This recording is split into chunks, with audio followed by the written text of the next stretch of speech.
First, I would like to say thank you to all of you, my subscribers, all 50 of you. Second of all, the reason I have not posted a video in about a week is because I am incredibly frustrated.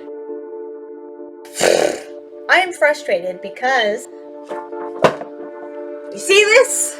Fancy new grit. Step 1, step 2, step 3, step 4, 4-week-long process. I was running out of my old grit, so I got this new grit on Amazon and I thought it would be great. Little did I know, I got distracted and did not read the reviews. These are the rocks.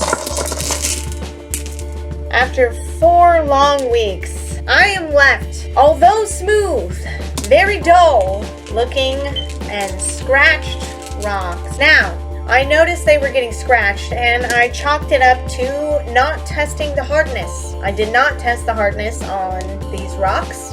I assumed they were all of equal hardness. Cannot complain about having scratched rocks. I did not do my due diligence in the past. However, these rocks should be shiny. They should be polished. And they are not. Let me show you. These are polished rocks. Here we go. Let me show you the difference. You can tell by looking here. This is obviously polished, and this is not.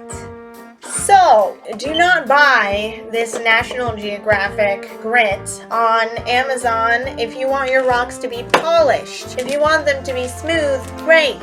They'll be smooth. You'll have to buy a separate polishing powder to make them shiny. This here, this is the glorious cheap Walmart grit. This is the 4th stage aluminum oxide grit that you are supposed to use. After 3 weeks of tumbling, you use this on the 4th week. This is the stage 4 polishing grit that I got in my National Geographic kit. Does this even contain aluminum oxide? I don't know. So we will be using this Walmart grit. We will be tumbling these rocks for a 5th week. Great. Not normally in the instructions for rock tumbling, but you do what you can with the stuff that you got.